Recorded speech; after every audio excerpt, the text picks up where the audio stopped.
So hello guys, कैसे हो आप सब भाई? होप आप सब बढ़िया और आगे बढ़िया रहना। तो यार परफेक्ट वर्ल्ड के एक न्यू एपिसोड में आप सभी का स्वागत है। तो यार जैसा कि लास्ट एपिसोड में देखा था कि प्रिंसेस याओयो की बेस्ट फ्रेंड शिहो की वांगसी पे सोने वाली बेड पूरे अकेडमी में चीख चीख कर फैला देती है। अब आगे इधर ये न्यूज फैलते ही ऑलमोस्ट सारे डिसाइपल काफ़ी शॉक हो चुके थे, क्योंकि वांगसी का स्टेटस पूरे अकेडमी में काफ़ी हाई था। प्लस उसकी ब्यूटी जो मानो सबके लिए गॉडेस से कम नहीं थी, और ऐसे में कोई बंदा उनके गॉडेस के बेड पे सोया है। तो ये बात डेफिनेटली काफ़ी शॉकिंग था। जो वांगसी को लाइक करते थे और उसे अपनी गॉडेस मानते थे। खैर जो भी था, शिहाओ का तो लग चुका था, क्योंकि वो जानता था कि अब उससे कई सारे लोग फाइट करने आएंगे जो वांगसी को लाइक करते हैं। वहीं सुलन और चेन्नू जानते थे कि कीलिन ये जानबूझकर कर रही है, और गाइज कीलिन उसी लड़की का नाम था। सुलान कीलिन को बोलती है कि लेडी कीलिन, आपका यह एक्शन इवन प्रिंसेस याओ भी अप्रूव नहीं करेंगे अगर उन्हें पता होगा तो। पर वो लेडी जो होती है लड़की कीलिन, वो कुछ ज़्यादा बोलती नहीं है और उल्टा क्राफ्टी स्माइल के साथ बोलती है, पर मैंने जो सुना वही तो कहा, मैं तो फैक्ट बोल रही हूँ, क्या मैंने कुछ गलत कहा? और वो इतना कहते हुए यहाँ से गायब हो जाती है। फिलहाल उसके जाते ही यहाँ पे कुछ मेल डिसाइपल आते हैं और सूलन और चेन्नू से इस बारे में पूछते हैं कि क्या यह सच है कि किसी ने गॉडेस वांगसे के बेड पे सोने की हिम्मत की है। पर सूलन सबको साफ मना कर देती है। वो बोलती है कि तुम लोग क्या उस क्लीन की बातों पर यकीन कर रहे हो, पर ये एक मिसअंडरस्टैंडिंग है, ऐसा कुछ नहीं हुआ। पर सभी जानते थे कि बात तो अब हाथ से निकल चुकी है। इधर ये बात मानो धीरे धीरे बद से बदतर होते जा रही थी, क्योंकि वांगसे केव के पास बंदे जैसे जैसे न्यूज़ को सुन रहे थे वो आते जा रहे होते हैं। तभी एक बंदा वांगसी के न्यू लेडी फॉलोवर, जो कि यार वांगसी ने जस्ट फिलहाल में ही रिक्रूट किया था, उससे पूछता है कि क्या यह सच है। और वो इस समय एक टेक्निक परफॉर्म करता है जिससे कि आप लड़की का माइंड थोड़ी देर के लिए कंफ्यूज हो जाता है, और वो सच बोल देती है। और वो बोलती है कि हाँ, शिहाओ फेरी वांगसे के बेड पे गया था। इधर सूलान और चेन्नू, उन दोनों का तो एक्सप्रेशन अब मानो और भी ज़्यादा अगली हो गया था। यार वो दोनों जितना सिचुएशन को कंट्रोल करने को देखते हैं वो उतना ही बिगड़ते जा रहा था। काफ़ी डिसाइपल अब तक यहाँ पे आ चुके थे। सभी काफ़ी गुस्से में होते हैं, क्योंकि वांगसे उनके नज़रों में एक फेरी थी, और एक एक्सेप्शनल फेरी, एक गॉडेस। और उसके साथ ऐसा कुछ होने के लिए यार ये मतलब उन सभी के लिए अनएक्सेप्टेबल था। खैर तभी एक बंदा सुजा को प्रोवोक करते हुए बोलता है, हे यंगस्टर, तुम काफ़ी शांत हो, जबकि ये सब तुम्हारा किया धरा है। फिलहाल सुजा उन सबको इग्नोर मार देता है, क्योंकि वो जानता था कि यार इन गधों को जितना समझाया जाए सब बेकार है। ये देख वो बंदा चिढ़ते हुए बोलता है, तुम में काफ़ी गट्स हैं, तुमने ऐसा करने की हिम्मत की, पर लगता है कि तुम उसके लिए जिंदा नहीं बचोगे। सुजा उन सबको देख बोलता है, बेवकूफ़। सब ये सुन अब तो यार और भी ज़्यादा मतलब उसे डिसाइपल को मानो गुस्सा आता है, और वो सब गुस्से में लाल पीले होने लग जाते हैं, क्योंकि उनकी नज़रों में शिहो एक ट्रैश था जिसने कि एक भी इमॉर्टल एनर्जी कल्टिवेट नहीं की है, और उसकी इतनी हिम्मत। पर तभी वहाँ फेरी वांगसी आ जाती है। उसके आते ही माहौल और भी ज़्यादा टेंस हो जाता है। रास्ते में तो जब वांगसी को ये बात पता चलता है तो यार उसे काफ़ी गुस्सा आया था, साथ ही काफ़ी शर्म भी। पर वो आते ही अपने गुस्से को कंट्रोल कर लेती, और यहाँ पे वो शिहो को कुछ नहीं बोलती, ना उसकी तरफ देखती है। वही वांगसी के आते ही सारे बंदे कंप्लेन करने लगते हैं कि फेरी वांगसी, इस बंदे को हमें एलिमिनेट करना ही होगा। इसने आपकी रेपुटेशन को ख़राब करने की कोशिश की है और आपकी प्योरिटी बिगाड़ने की भी। वहीं आसपास बहुत से डिसाइपल छिपकर मतलब आग में घी डालने का काम कर रहे होते हैं। ये देख शिहो को अब काफ़ी गुस्सा आता है, और वो सबको बोलता है, यू ऑल फकिंग बास्टर्ड, अगर तुम सब यहाँ से अभी नहीं गए तो आज मैं तुम सबको यहीं मतलब जिंदा गाड़ दूंगा। ये सुनकर सब और भी ज़्यादा मतलब हंसने लगते हैं, क्योंकि यार उन्हें लगता है कि ये ट्रैश उनका क्या कर लेगा। कुछ लोग तो बोलते हैं कि तुम और हमें मारोगे, इवन तुम्हारे पास इतनी भी क्वालिफिकेशन नहीं कि तुम एकेडमी का ट्रू डिसाइपल बन सको, और हमें मारने की बात कर रहे हो। वही बगल में वांगसी चुपचाप सब देख रही थी।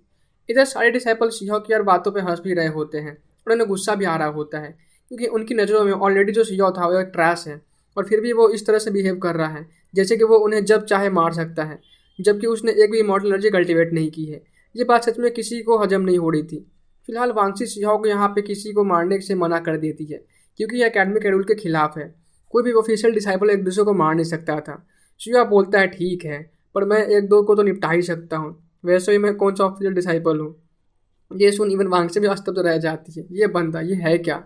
इधर एक बंदा अब शिहो के ऐसे ही एरोगेंट बातों को सुनकर गुस्से में मतलब उससे रहा नहीं जाता, और वो शिहो से फाइट करने के लिए आगे आता है। तो वो यार एक डेमन बियर का डिसेंडेंट था।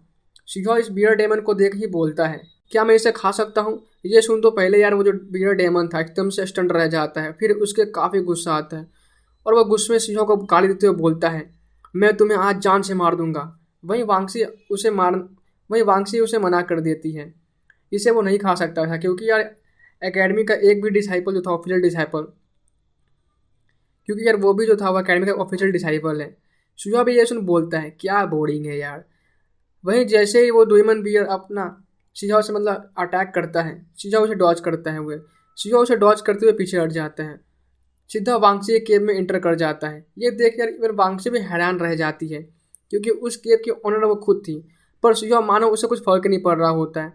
वहीं वो डेमन बियर शिजाओ को गुस्से में बोलता है, लगता है जितना तेज तुम्हारा जुबान चलता है उतना तुम्हारे अंदर हिम्मत नहीं है, क्या तुम डर गए, क्या तुम्हें फाइट नहीं करना अब। फिलहाल बाकी सारे डिसाइपल भी यार शिजाओ के इस टाइप के बिहेवियर से काफ़ी सरप्राइज थे और उन्हें अब तो लगने लगता है कि यार शिजाओ बस भभकी गीदड़ है जो बस भौंकना जानता है। सच में वो काफ़ी डरपोक है। पर तभी शिजाओ केव के अंदर से बोलता है, यार तुम सबको क्या लगता है, तुम्हें मैं मार नहीं सकता। वो तो एकेडमी वालों ने ऐसा रूल बना के रखा है, और वैसे भी मैं बिना कुछ प्रॉफिट के फाइट नहीं करता। अगर तुम सबको मेरे से फाइट करना है तो पहले मुझे कुछ प्रॉफिट तो होना चाहिए, वरना मैं फालतू का अपना एनर्जी क्यों वेस्ट करूँ।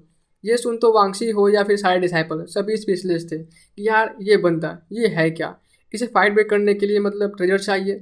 वहीं वो डेमन बियर गुस्से में बोलता है, ये तुम्हारी फाइट है और तुम बस कायरो की तरह छिप रहे हो, बस हवाबाजी करते रहोगे। तो इनको इग्नोर मार देता है और बोलता है, मेरे से फाइट करना है तो पहले कुछ ट्रेजर लेकर आओ। वो डेमन बियर गुस्से में बोलता है, ठीक है मेरे पास 2 हेवनली डायटी सीक्रेट ट्रेजर है। ये सुन शिजा बोलता है, अरे मैं तो अपने पंच से इन हेवनली डायटी ट्रेजर को ईजिली तोड़ दूंगा, तो भला इन जैसे ट्रेजर का मुझे क्या काम। क्या तुम इतने गरीब हो कि एक अच्छा शेयर ट्रेजर भी तुम्हारे पास नहीं है। तुम लोगों के पास तुम लोगों ने तो ट्रू इमॉर्टल एनर्जी भी कल्टीवेट की हुई है ना, तो क्या तुम्हारे पास फिनिक्स ब्लड जैसा कोई ट्रेजर नहीं है, या फिर 9 रेवोल्यूशन इमॉर्टल पिल, या कोई एंशिएंट हेवनली आर्ट या स्क्रिप्चर। ये सुन अब तो साइड सेवल मानो स्तब्ध रहे थे क्योंकि यार सीजो सच में उनके गुस्से को चरम सीमा तक पहुंचा चुका था। क्योंकि यार भले ये सब अगर हेवनली ट्रेजर किसी के पास होगा तो कौन ही भला ऐसा बेवकूफ़ होगा जो इस ट्रेजर को किसी और को देना चाहेगा। वहीं वो डेमन बियर बोलता है, मेरे पास वो सब तो नहीं है, पर एक पर्पल प्लेस एलेक्जियर है। ये सुन शियो थोड़ा उसमें इंटरेस्टेड था, पर वो बोलता है कि फिलहाल मैं ऑलरेडी होली सेक्रीफाइस ड्रीम पर हूँ, और गाइड शियो की जो पावर है फिलहाल भले ही होली सेक्रीफाइस ड्रीम पर है, पर वो अब पहले से ज़्यादा दिन तक हेवनली डायटी लेवल की पावर को यूज कर सकता था। और फिर वो बोलता है, हालांकि वो पर्पल प्लेस एलेक्जियर काफ़ी शानदार है, पर वो भी नॉर्मल ग्रेड का हुआ तो मेरे किसी काम का नहीं। पर वो डेमन बियर बोलता है, नहीं ऐसा नहीं है, मेरे पास जो पर्पल प्लेस एलेक्जियर है वो काफ़ी हाई ग्रेड का है। और वो तुरंत एक पर्पल कॉल्ड्रन निकालता है जिसके अंदर 5 मल्टी कलर लाइट शाइन कर रही होती है और उसके अंदर एक पर्पल लिक्विड होता है। और शिवा देख सकता था कि यार ये जो पर्पल प्लेस एलेक्जियर है वो लेजेंडरी टीयर से एक ग्रेड कम है, पर वो काफ़ी है क्योंकि उस एलेक्जियर के आसपास भी इमॉर्टल मिस्ट थी। शिवा तुरंत यार फाइट के लिए रेडी हो जाता है और वो केव से बाहर निकलता है। वहीं वो डेमन बियर ये देख बोलता है, बच्चे अब तुम्हें पता चलेगा कि जितनी औकात हो उतनी चादर फैलानी चाहिए। दोनों एक दूसरे से फाइट करने के लग जाते हैं। इधर शिवा की स्पीड भी काफ़ी ज़्यादा थी, बट स्टिल यार वो डेमन बियर को पकड़ नहीं पा रहा था। उसे भी लगा नहीं था कि यार जो डेमन बियर है इसकी इतनी स्पीड होगी। वहीं कुछ अटैक एक्सचेंज भी उन दोनों के बीच होता है, और उसी बीच यार डेमन बियर को अब समझ में आ गया था कि शिवा उसका बाप है। इवन उसके मुंह में खून भी मतलब आ गया था, पर वो फिर भी यार इसे एंड्योर कर लेता है, वरना सबके नज़रों में उसकी क्या ही इज्जत रह जाती। अभी मानो मैच स्टार्ट ही हुआ था और कुछ ही अटैक हुए थे और उसमें ही उस बियर की जो हालत थी वो ऐसी हो गई थी। वहीं अब वो डेमन बियर काफ़ी गुस्सा हो जाता है और वह पूरी पावर के साथ शिवा पे अटैक करने लग जाता है। इवन उसने अपनी इमॉर्टल एनर्जी भी एक्टिवेट कर ली थी, पर शिवा उसके इमॉर्टल एनर्जी को अवॉइड करते हुए उस डेमन बियर के अटैक को रिजॉल्व कर देता है और फिर वो काफ़ी स्पीड में आगे बढ़ता है। इस बार यार जो डेमन बियर की इमॉर्टल एनर्जी होती है वो भी शिजा को रोक नहीं पाती। हालांकि शिजा उसके इमॉर्टल एनर्जी को इजीली डॉज कर लेता है और फिर वो अपने फिस्ट से एक मुक्का उस डेमन बियर को दे मारता है। वो डेमन बियर खून की उल्टी करते हुए काफ़ी पीछे जादम पहाड़ों से टकरा कर गिरता है। सभी डिसाइपल हैरान हो जाते हैं कि यार इवन वांगसिंग भी, क्योंकि इस फाइट में शिजा ने अपनी किसी भी टेक्निक का कोई यूज़ नहीं किया था, ना ही उसने अभी तक अपनी इमॉर्टल एनर्जी को यूज किया था। बस यार वो अपने हाथों और मुक्कों से एक ट्रू डिसाइपल को धूल चटा दी थी। सभी फिलहाल शिजा को शौक में देख रहे होते हैं कि किसी को यकीन नहीं हो रहा था कि यार क्या यह ऐसा पॉसिबल है कि कोई बिना इमॉर्टल एनर्जी कल्टीवेट किए भी एक इमॉर्टल एनर्जी कल्टीवेट किए हुए बंदे को हरा दे, वो भी इतनी बुरी तरीके से। फिलहाल शिजा उस डेमन बियर को बोलता है, तो अब वो पर्पल प्लेस लेक्जियर मेरा हुआ और वो उसका पर्पल फर्नेस को ले लेता है। वही शिजा बाकी सब डिसाइपल को देख बोलता है, क्या कोई और भी है जो फाइट करना चाहता है। तभी एक बंदा हाँ में बोलता है और वह शिजा उसे देख बोलता है, पहले हेवनली ट्रेजर्स लेकर आओ फिर फाइट करने आना। ये सुन यार अब तो साइड डिसाइपल का शक्ल बन जाता है। किसी को समझ नहीं आता कि यार ये बंदा सच में कोई जीनियस है या एक लुटेरा है। फिलहाल शिहो वांगसी के में वापस जाकर मस्त उस पर्पल प्लेस एलिक्सियर को इंस्पेक्ट कर रहा था। हालांकि यार ये लेजेंडरी टीयर से मतलब एक ग्रेड नीचे होती है, फिर भी ये काफ़ी हाई ग्रेड की थी। और गाइस ये पर्पल प्लेस एलिक्सियर एक टाइप की डिवाइन मेडिसिन ही थी या उससे कंपेरेबल। वही एक बंदा नहीं यार बीस्ट ही होता है, सिल्वर पैंगोलिन। वो अपीयर होता है और बस शिहो को चैलेंज करता है, पर शिहो साफ बोल देता है पहले डिवाइन ट्रेजर लेकर आओ फिर फाइट करेंगे। और ट्रेजर में भी मुझे सिर्फ डिवाइन मेडिसिन या फिनिक्स ब्लड चाहिए, और ये है तभी मतलब मेरे से फाइट करने आना। ये सुन वो सिल्वर पैंगोलिन बोलता है मेरे पास फिलहाल हाफ सेक मास्टर लेवल का मैजिकल आर्टिफैक्ट है, पर शिहो इग्नोर मार देता है क्योंकि शिहो को अभी बस डिवाइन मेडिसिन या फिनिक्स ब्लड ही चाहिए था। वो बंदा अपने दांतों को पीसते हुए एक क्रिस्टल बॉल निकालता है। उसमें यार कुछ ड्रॉप ऑफ फिनिक्स ब्लड होती है। ये देख शिहो का फेस पे यार एकदम से स्माइल आ जाती है और फाइट के लिए रेडी हो जाता है। हालांकि यार एकेडमी में सिर्फ कोर डिसाइपल जैसे कि यार वांगसी, लूतुओ, फेंगसेंतियान जैसे ही जो बंदे थे उनको उस फिनिक्स ब्लड पूल में जाने का मौका मिला था। बाकी सारे नॉर्मल डिसाइपल को अपने मेरिट के अकॉर्डिंग कुछ ड्रॉप ऑफ फिनिक्स ब्लड मिली थी। वहीं शिहो के पास ऑलरेडी यार कुछ फिनिक्स ब्लड तो थी जो उसने ओरिजिन एंशिएंट माइंड में एकेडमी के डिसाइपल से लूट कर मतलब ऑब्टेन किया था। और वो सोच लेता है कि यार वो ऐसे ही करके पहले फिनिक्स ब्लड को गैदर करेगा और बाद में जब उसके पास इनफ फिनिक्स ब्लड हो जाएगा तो वो भी फिनिक्स ब्लड में खुद को रिफाइन कर सकता था। वहीं अब वो सिल्वर पैंगोलिन अपने मॉडल एनर्जी को मुंह से निकालते हुए अपने पूरे बॉडी पे मतलब कवर कर लेता है और वह अपने ओरिजिनल फॉर्म में मतलब होता है और वह काफ़ी स्पीड में शिहो की तरफ आगे बढ़ता है। ये देख शिहो ज़्यादा सरप्राइज नहीं होता और वह पहले से ही मतलब अपने प्लेस पे एकदम से वो साइड हट जाता है, या कहूँ तो यार वो उसके आते हुए अटैक को डॉज कर लेता है। पर जो पैंगोलिन था अपने टेल से शिहो पर अटैक कर देता है और उसकी फ्लेश सच में काफ़ी पावरफुल जानी जाती थी इनविजिबल हेवन में, क्योंकि यार इस इनविजिबल हेवन में उसके क्लैन के जो लोग थे उनकी फिजिकल पावर सच में काफ़ी ज़्यादा होती थी। इवन उसके टेल अटैक से शिहो के आसपास का जो स्पेस था वो भी सॉलिडिफाई हो जाता है। शिहो मानो उसमें ट्रैप हो जाता है, पर सभी ये देख हैरान हो जाते हैं कि यार शिहो अगले ही पल अपने फिजिकल पावर की हेल्प से उसके जो सॉलिडिफाई स्पेस था उसको ब्रेक कर देता है और इवन उसके इमॉर्टल एनर्जी को भी वो अपने पाल्म से ब्लॉक कर देता है। किसी को यकीन नहीं होता कि यार ये क्या था। वहीं शिहो अगले ही पल अपने पाल्म से एक अटैक उसके टेल पे करता है और चारों तरफ वॉइड में सिंबल और लाइट फैल जाती है। किसी को यकीन नहीं हो रहा था कि यार वो बंदा अपने हाथों से सिल्वर पैंगोलिन के फ्लैश को ब्लॉक कर दिया है। इवन अर्लियर उसके पाम अटैक से इसमें काफ़ी मतलब इंटेंस थी। कई लोगों को तो यार अब शिहो से काफ़ी डर भी लगने लगता है। वहीं कई लोग तो लगता है कि यार कई लोगों को लगता है कि यार ये बंदा सच में ये एक मॉन्स्टर है, कहीं ये बॉडी कल्टिवेशन पाथ को तो नहीं ट्रेन कर रहा है, क्योंकि यार शिहो की जो फिजिकल पावर थी अभी सच में काफ़ी टेरिफाइंग होती है। इवन इधर कुछ और अटैक में शिहो इस सिल्वर पैंगोलिन को भी धूल चटा देता है। वो भी खून की उल्टी करते हुए जमीन पर जा गिरता है और लगभग मानो अधमरा सा हो गया था। वहीं वो उसके फिनिक्स ब्लड क्रिस्टल को ले लेता है जिसके अंदर वो फिनिक्स ब्लड सील थी। इधर शिहो वापस से सभी को देखते हुए बोलता है कोई और है, पर अब से मुझे सिर्फ फिनिक्स ब्लड ही चाहिए, अगर है तो ही लड़ने आना है। ये सुना बॉस डिसाइपल का एक्सप्रेशन अगली हो चुका था।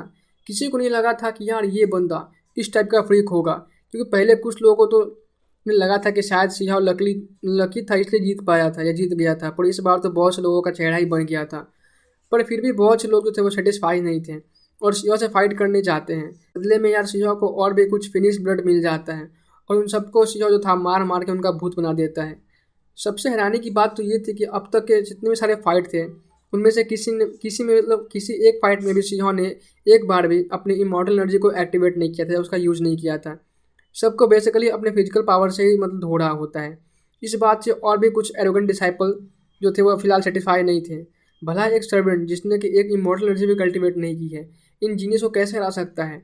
पर तभी वांगसी बढ़ते हुए कॉमोशन को देख आगे आती है और उसके आते ही फिलहाल सब लोग शांत हो जाते हैं, क्योंकि वांगसी की रेपुटेशन काफ़ी ज़्यादा थी और उसके सामने सारे डिसाइपल ज़्यादा कुछ नहीं कर सकते थे। फिलहाल वो सब यहाँ से चले जाते हैं, पर फिर भी यार अब बच्चे जो डिसाइपल थे अपना रिवेंज के लिए बाकी के सीनियर डिसाइपल को इनवाइट करने जाते हैं, क्योंकि बहुत से जो मेन डिसाइपल थे अपने अपने कल्टिवेशन में बिजी थे जिन्होंने यार 2 इमॉर्टल एनर्जी कल्टिवेट की है। वहीं हमें एक बंदे को दिखाया जाता है जो कि अपने सीनियर डिसाइपल को इनवाइट करने गया था, पर उसका सीनियर डिसाइपल खुद शिहो से फाइट करना उतना इंपॉर्टेंट नहीं समझता, क्योंकि यार उसने 2 इमॉर्टल एनर्जी कल्टिवेट की थी और वह बोलता है कि उस जैसा सर्वेंट हम जैसे डिसाइपल से फाइट करना डिजर्व नहीं करता। उसे तो तुम लोग भी इजीली सरप्रेस कर सकते हो, बस उसे तुम लोग अकेले नहीं बल्कि 2-4 लोग मिलकर फाइट करो।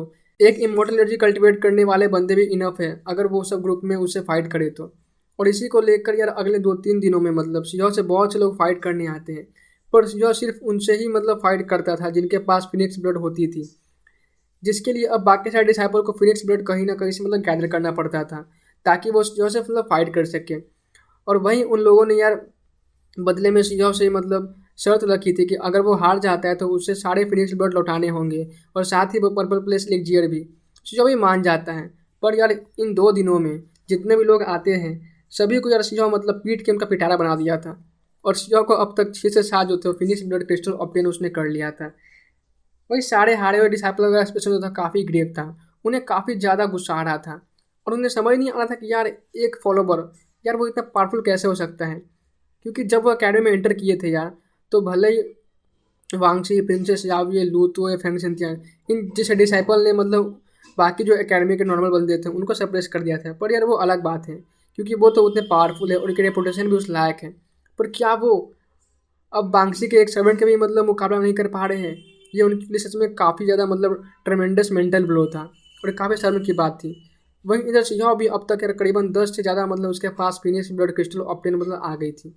साथ ही वो पर्पल प्लेस लेक्जियर भी उसके पास था और बस सोच रहा था कि अब से कुछ और डिवाइन टैलेंट को लूट कर मैं अपनी कल्टिवेशन में चला जाऊंगा। इधर वांगसी भी सीजॉ को देख इस टाइप के अचीवमेंट को काफ़ी शौक थी, पर वो मानो काफ़ी उसमें और इंटरेस्टेड भी हो जाती है और वह सीजॉ को बोलती है, बहुत ही बढ़िया, तुम्हारी स्ट्रेंथ सच में काफ़ी फॉर्मिडेबल है, तुम कुछ दिनों बाद मेरे साथ बैटलफील्ड में चलोगे।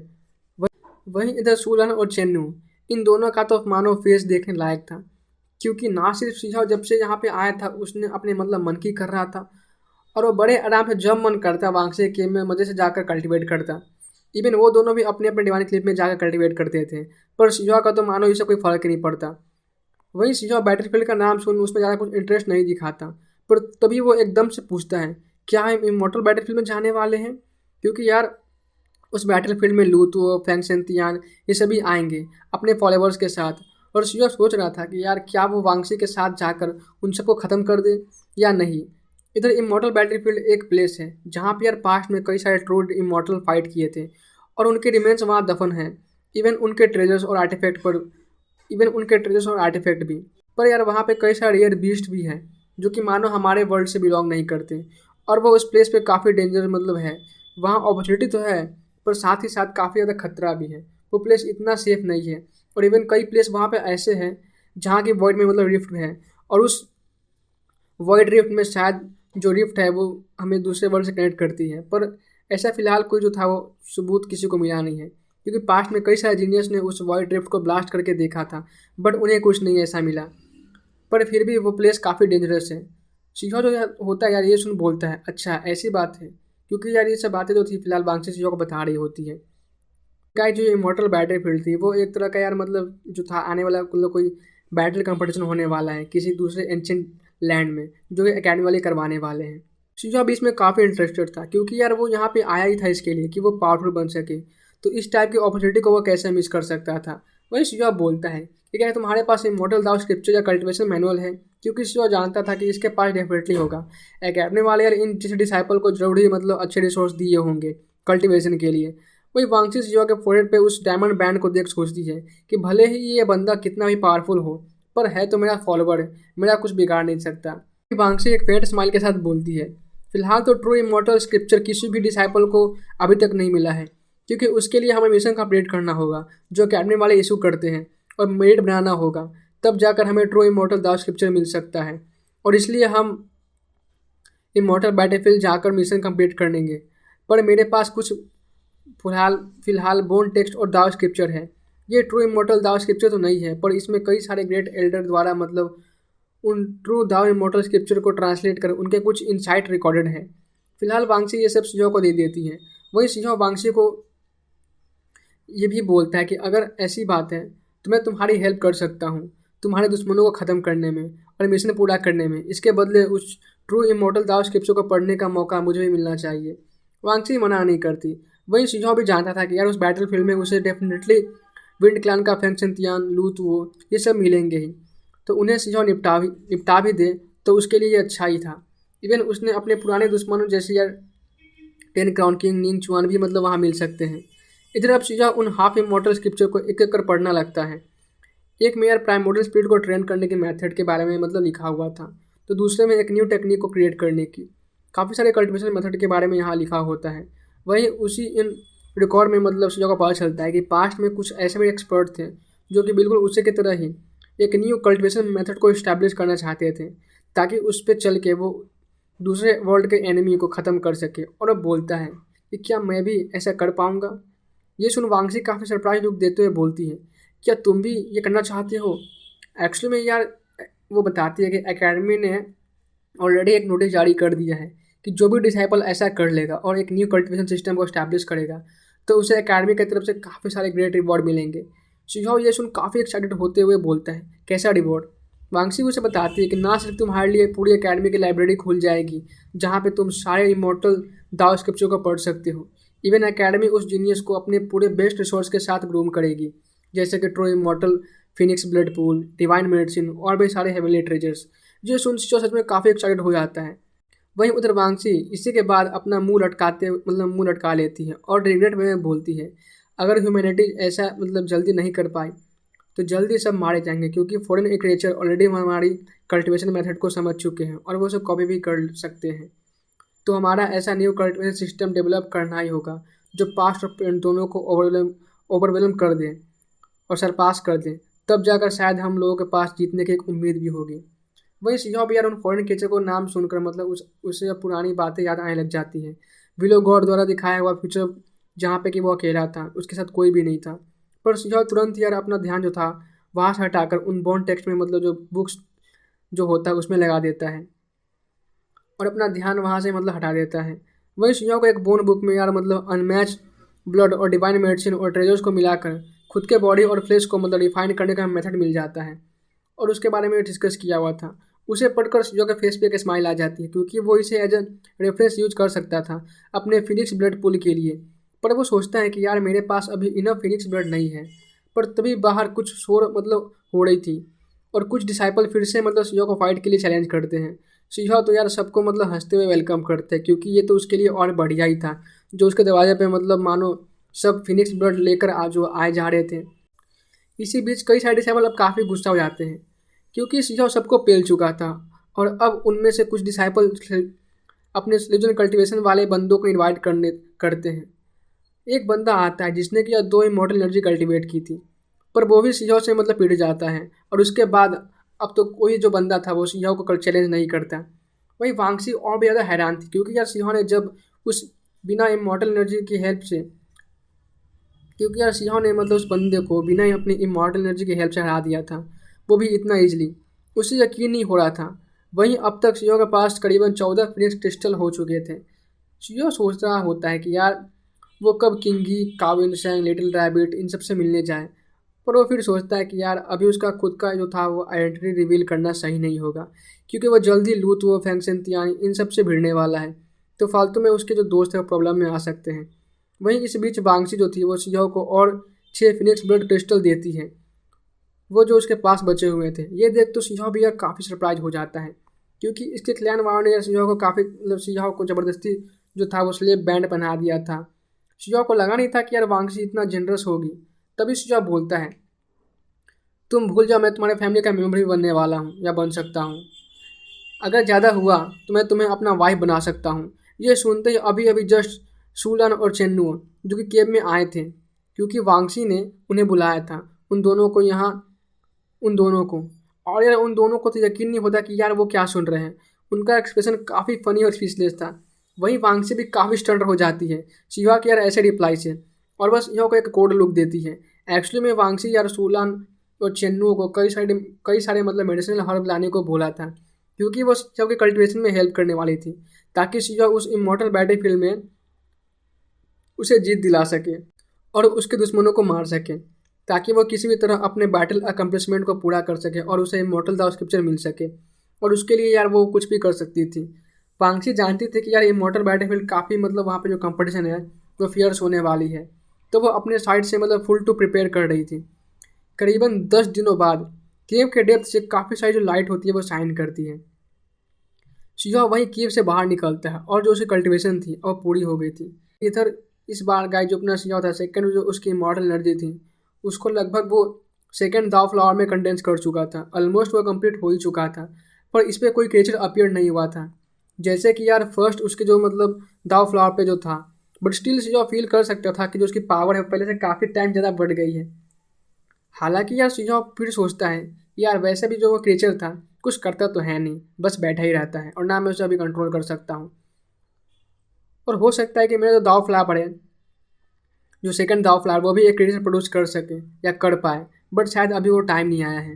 क्योंकि फर्स्ट टाइम भी यार कुछ ऐसा ही हुआ था कि जब अपना सीओ था अपना फर्स्ट इमॉर्टल एनर्जी को दाव फ्लावर में कंडेंस किया था, तो उस टाइम जो था वो एट ए टाइम उस पर जो वो सीओ का जैसा मिनी सीओ जो था वो अपीयर नहीं हुआ था, कुछ टाइम लगा था उसको, तब जाकर वो अपीयर हुआ था। तो सीओ सोचता है कि इस बार में कुछ ऐसा ही हो सकता है।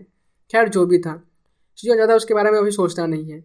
वहीं वांगसी भी सीओ के वो मतलब अपने कल्टिवेशन से बाहर आता देख उसे पूछती है क्या तुम्हारी कल्टिवेशन कंप्लीट हो गई।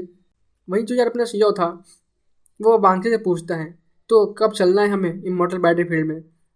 वांगसी फिलहाल उसे कुछ दिन और मतलब वेट करने को बोलती है, क्योंकि इस बीच अकेडमी वाले भी प्रिपरेशन कर रहे हैं, क्योंकि इमॉर्टल बैटलफील्ड एक डेंजरस प्लेस है और इस बार बहुत सारे डिसाइपल जाने के लिए रजिस्ट्रेशन करवा चुके हैं, क्योंकि सभी जो थे वो खुद तो काफ़ी पावरफुल मानते हैं, तो अकेडमी वाले भी थोड़ा मतलब उसमें बिजी है।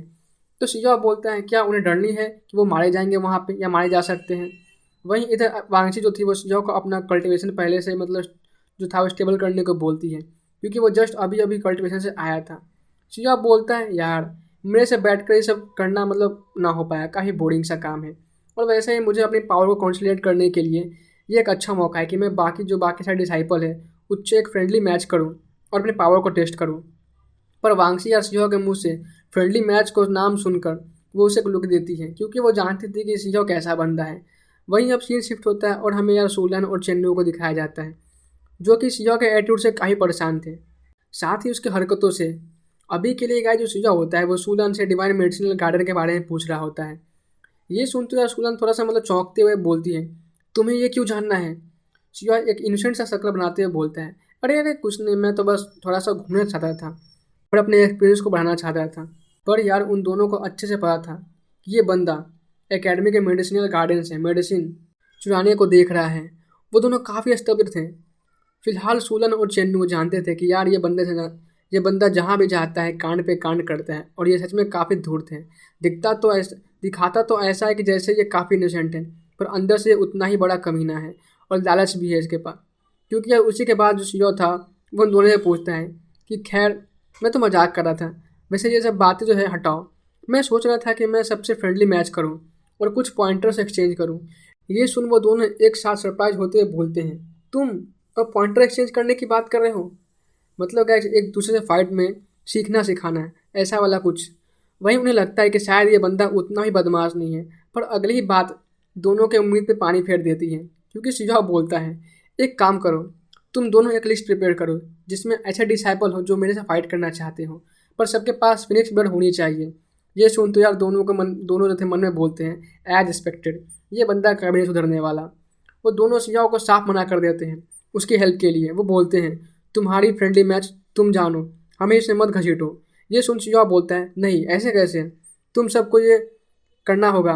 क्या तुम्हें अपने यंग मिस की जो बेइज्जती है वो तुम वैसे ही चुपचाप बैठे देख सकते हो? बताओ, अगर हम कोई एक्शन नहीं लेंगे तो सबको यही लगेगा कि हम वीक हैं। वो दोनों बोलते हैं क्या तुम सच में ऐसा सोचते हो? मुझे तो इसमें तुम्हारी कोई चाल लगती है।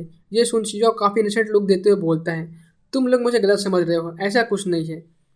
और वैसे भी मैं उसका फॉलोअर नहीं बल्कि एज अ दाव फ्रेंड बनकर यहाँ पे आया था, तो मैं इतना तो कर ही सकता हूँ। तो दोनों बोलते हैं ठीक है, पर तुम अब से फिनिक्स ब्लड का नाम नहीं लोगे। ये सुन शिवा बोलता है अरे यार तुम सब क्या सच में इतने निराशावादी हो, मतलब यार तुम्हें बिना कोई थ्रिल और प्रॉफिट के मतलब लाइफ में क्या ही तो मज़ा है।